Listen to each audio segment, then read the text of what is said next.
Airlines. Premier visited ports Asab and the Masawa of Eritrea.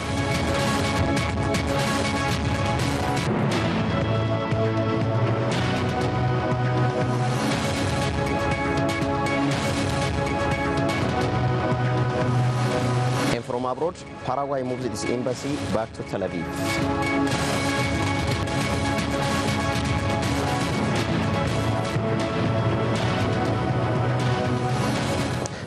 Hello viewers, I'm Addis Ababa. Now the news in detail. Prime Minister Dr. Abiy Ahmed has visited ports Asab and the Masawa of Eritrea after attending the 7th Forum on China-Africa Cooperation in Beijing, China. Latatarres has compiled a FBC's report.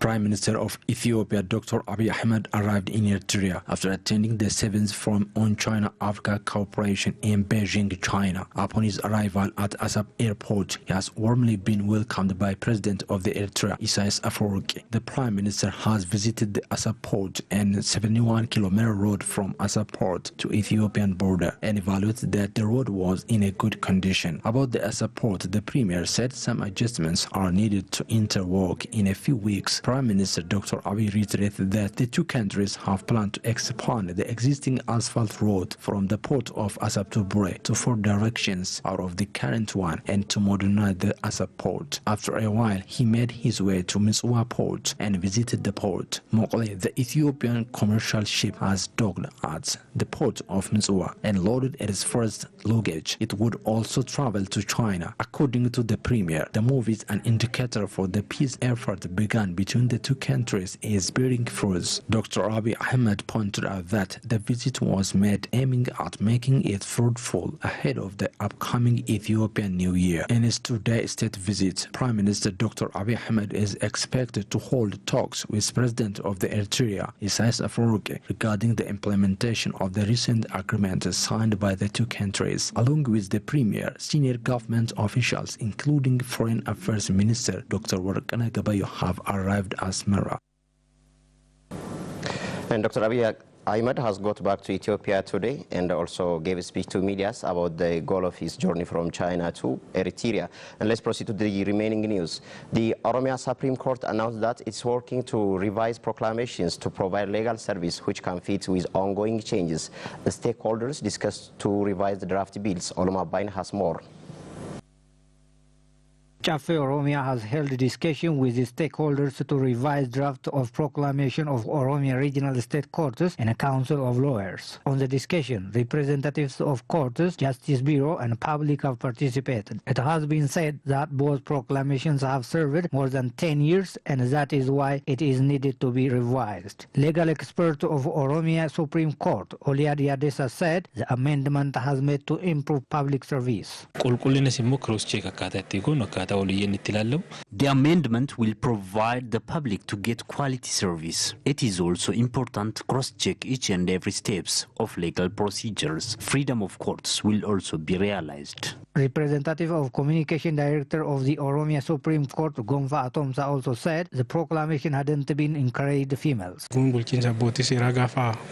Proclamation of Lawyers' Council has its own limitation in entertaining gender equality. Therefore, the new draft bill will solve these limitations. It will also strengthen serving motive of the court. Participants of the discussion have raised various suggestions to develop the idea. Chairperson of the Legal and Administrative Affairs Standing Committee of Chafe Oromia, Isaboro, also said questions raised on the draft bill will strengthen the proclamation.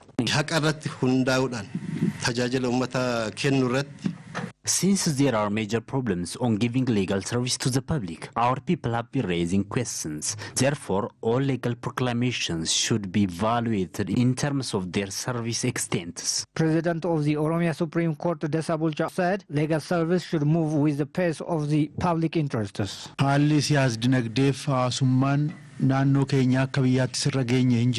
To fit with socio-economic and political development of our country, we have been striving to solve problems that have been hindering the benefits of our people. So, revising our proclamations and working procedures are measures that should be taken among others. The Oromo People's Democratic Organization, or PDO Central Committee, has been discussing various issues, discussing the upcoming General Assembly of the organization, evaluating the report to be presented, the proposed changes of the organization's name, seal, and anthem, and the organization's regulation draft bill are among the agendas on the discussion. The committee would also discuss and ratify the 2018-19 budget of the organization. The PDO Central Committee would also exchange information and discuss the current situation. It is also expected that it discusses and decides the way the family of martyrs leaders of the organization will be supported. OBN's Beza Abi reported.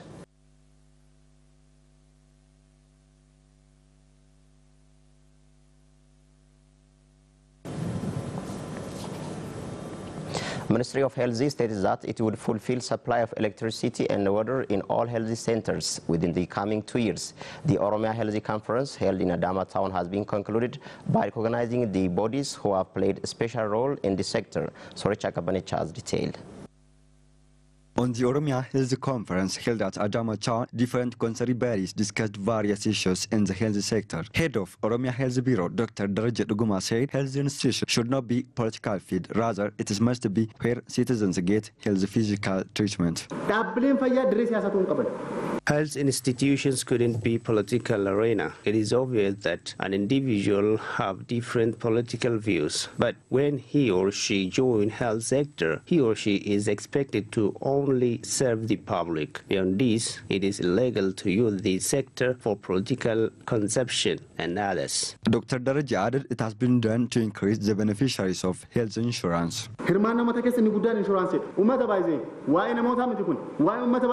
The important thing in the public participation is insurance. The insurance means about large public. It is not about individuals. So we have to think that when we are not discharging our responsibility, we are affecting our people. So all of you have to work to increase the number of users of the insurance. Minister of Health Dr. Amin Aman said that on the issues of laboratory tools and medicine, it has been planned to apply strong regulation and the management system. The minister revealed that the ministry is working to improve physician capacity in the sector, adding the problem of health service related with electricity and water expected to get solution very soon.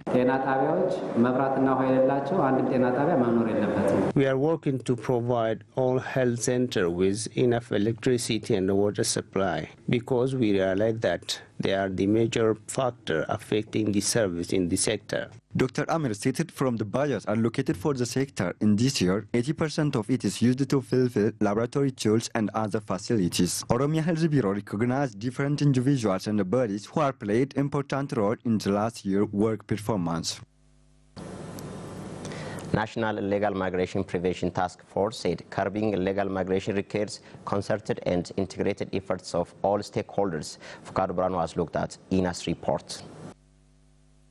National Illegal Immigration Prevention Task Force deliberated on its performance report for 2018 for 2 days at Bishoftu Town, Oromia Regional State. Taka Gabrikadan, Deputy Attorney General and the Chairman of the task force, said that more has been accomplished over the fiscal year in preventing, promoting the rule of law and in rehabilitating the victims, while awareness creation trainings were provided to members of communities concerned. Since its establishment in 2015, the task force has labored a lot in educating the public on the meanings of legal human migration. However, the Deputy Attorney General said despite the successes that have been attained, there are still gaps in coordination and prevention of support and monitoring, as well as conducting researches to approach the major causes of illegal migration. Taka stressed on the need for integrated and concerted actions to maximize the results of preventing activities. He called for a united and coordinated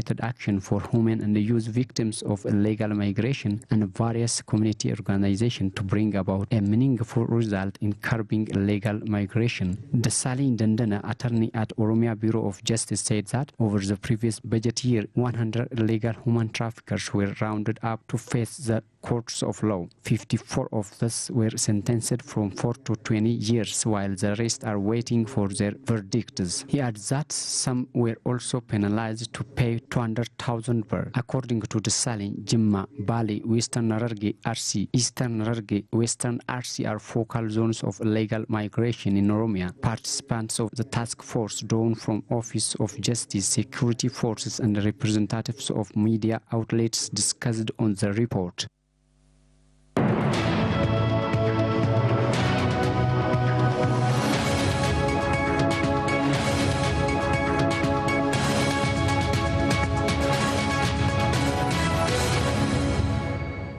Your television channel is on Oromia Broadcasting Network. Watching the news, let's proceed to the news that we have got from abroad.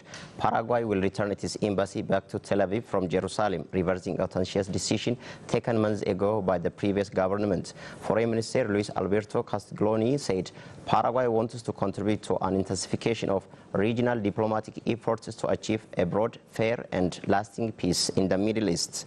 The Haaretz newspaper quoted Prime Minister Benjamin Netanyahu's office reported Israel announced it will close its embassy in Paraguay and recall its ambassador in response. According to the official news agency WAFA, Foreign Affairs Minister Riyad Al-Malik said the Palestinians, meanwhile, will immediately open an embassy in Paraguay.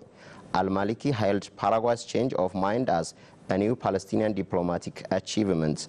Paraguay's former president, Horacio Cartes, traveled to Jerusalem to inaugurate the embassy in May. But Cartes' successor, Mario Abdo Benitez, also a member of the conservative Colorado Party, took office last month and reversed the decision.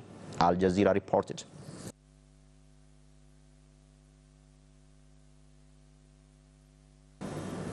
That brings us to the end for the edition. Thank you for watching and have a nice time with the remaining OBN's programs.